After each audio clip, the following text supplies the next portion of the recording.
क्या आपको पता है अमीर और ज़्यादा अमीर क्यों बनते जा रहे हैं और गरीब गरीब ही क्यों रह रहे हैं? क्योंकि देखा गया है कि ऑन एन एवरेज किसी भी मिलियनेयर की 7 टाइप ऑफ इनकम होती है। फर्स्ट है रेंटल इनकम। रेंटल इनकम यानी कि आपने किसी प्रॉपर्टी को रेंट आउट किया, यानी कि आपने कोई प्रॉपर्टी है, उस प्रॉपर्टी को आप जब रेंट पे चढ़ाते हो तो हर महीने आपको पर्टिकुलर रेंट मिलता है, वो उसे कहते हैं रेंटल इनकम। सेकंड इनकम होती है अर्न इनकम, यानी आप कहीं जॉब कर रहे हो, एज ए सैलरी आपको पैसा मिल रहा है, उसे कहेंगे अर्न इनकम। थर्ड इनकम होती है रॉयल्टी इनकम। रॉयल्टी इनकम यानी कि आप जब अपने वर्क को किसी को यूज करने के लिए देते हो, उसके बदले में आप चार्ज करते हो, उसे कहेंगे हम royalty income.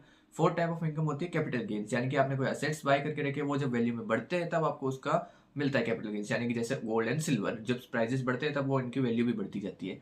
Fifth type of income होती है डिविडेंड इनकम। डिविडेंड इनकम यानी कि आपने कोई स्टॉक खरीद रखा है, उस स्टॉक के प्राइसेस जब वो ग्रोथ करते हैं या जब भी कंपनी प्रॉफिट में होती है तो कंपनी आपको एज ए डिविडेंड पे करती है, उसे कहेंगे हम डिविडेंड इनकम।